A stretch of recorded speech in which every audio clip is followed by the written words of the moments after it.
Pero anong ginawa ng mga Jehovah? Umandar yung kaisipan nila. Sabi ng kausap ng isang Jehovah, ang totoo talaga, ginamit talaga nila yon. Sabi nila, alam pastor, isa ako sa mga nag-isip niyan eh. Gawin natin to yung Almighty sa Mighty. Para itong Almighty, ito yung malaking Diyos. At itong Mighty, itong maliit na Diyos. Isa daw siya doon sa mga nag-isip noon. Kaya ngayon, sabi nila, may malaki at may maliit. Samantalang sabi ng Philippians, yung maliit, kapantay ng malaki. Nakuha niyo ba? Pantay siya sa Diyos. Kaya ang mga Jehovah Witness naguguluhan. Alam niyo ba mga anak ng Diyos, pag message believer, ang mga Jehovah, umaatras yan. Nakuha niyo ba? Ang mga Jehovah Witnesses, pag narinig nila end time message, ay huwag na kayong pumunta dyan. Hindi natin kaya yan. Pero nakakalungkot kapag ikaw end time message, mga Jehovah, nasa kanya ang pinto. Hindi po ganun ng mga anak ng Diyos. Amen po ba? Ang mga anak ng Diyos ay sila'y pinangingilagan. Amen? Hindi yung kayo yung nagtatago. Kapag kayo nagtatago, ano ibig sabihin nun? Ano? Mga duwag? Ano ibig sabihin nun, mga anak ng Diyos? Wala pang alam. Di ba? Yung mga walang alam, mga duwag talaga.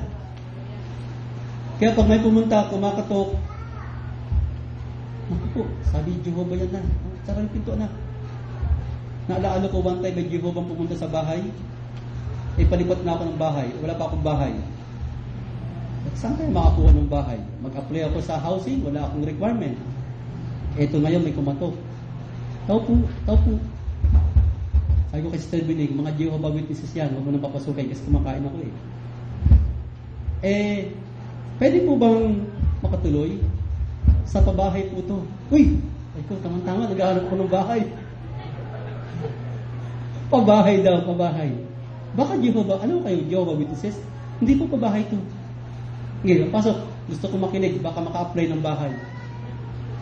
Ito na ngayon, Opo, Sister Binig. Sabi ni Sister Binig, pastor namin, wala sila kanya katakutan eh.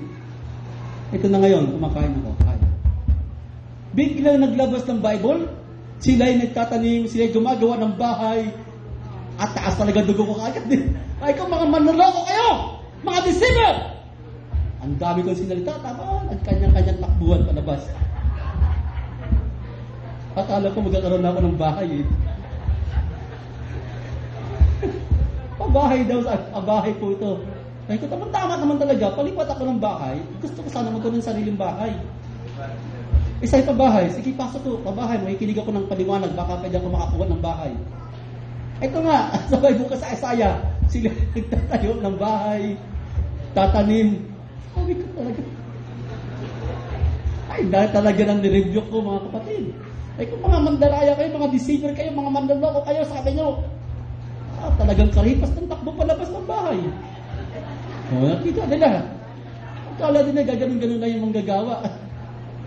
Nawala yung kinain ko. Ay, nagutom tuloy ako. Mga anak ng Diyos, minsan-minsan meron naman tayong maso. Hindi lang tabak. Nagkataon maso ang hawak ko noon. Hindi tabak. Kung tabak siguro, harapin sila ng salita ng Diyos. Kaso ang nahawakan kong maso, ay napagpog sila ngayon. Magdaraya, mga kapatid. At alam niyo ba, mga anak ng Diyos, ang founder ng Jehovah Witnesses ay Freemason. Alam niyo ba ang Freemason? First degree up to 33 degree. Pagdating sa 33 degree, ang pinakahuling mystery na malalaman ng Freemason, that Lucifer is God. At ang founder ng Jehovah Witnesses ay 33 degree Freemason. Ang Freemason ay Luciferian worshiper. So, ang founder ng Jehovah Witnesses ay Luciferian worshiper. At yung Latter-day Saints, yung Mormons, magkasama silang dalawa mga kapatid, ay Freemason, 33 degree. At ang Freemason ay mga Luciferian worshipper. Kaya papaano sila ay totoong naglilingkod sa Diyos, di ba? Yung founder ng Anabaptist, yung 700 Club, sino ba yan? Si Pat Peterson, Robertson, ay 33-degree Freemason. Marami mga preacher, mga sikat na mga evangelist, si Billy Graham ay Freemason, 33-degree. At tandaan nyo, sa 33-degree Freemason, ang huling malalaman nila na mystery that Lucifer is God. At kapag nandoon ka na, hindi ka na pwede pang umalis. Sapagkat sa first degree pa lang ng Freemason, merong itak doon na itatarak sa'yo kapag sila ay iyong pinagkanulo. Itong espadang ito ay itatarak sa iyong lalamunan kapag kami ay pinagkanulo mo. Kaya paano pa sila aatras, mga kapatid? Ang buhay nila ay nasa panganib na. So mga anak ng Diyos, ang ating paksa ay hindi natin talagang pwede matapos. Pero nasa introduction po pa lang tayo. Nawa, mga kapatid, tayo po ay matuto ng tumayo at panindigan.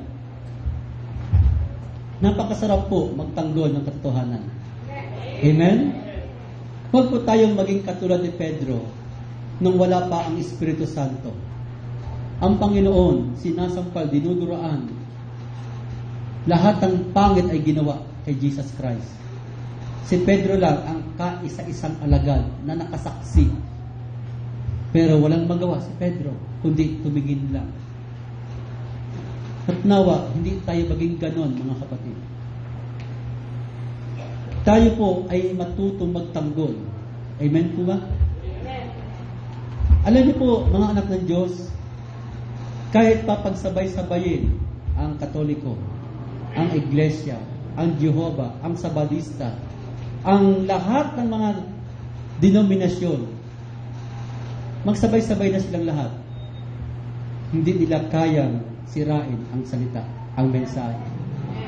Amen? Hindi nila kayang sirain ang mensahe. Marami na po akong nakausap ng mga pastor, pero sa totoo lang, mga kapatid, hindi nila talaga kayang sirain ang mensahe. Yun po ang pinagmamalaki natin. Mayroon tayong mensahe na walang kapintasan.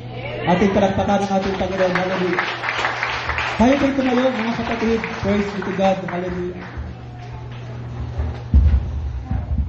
Wala pong katotohanan na may Trinity doctrine.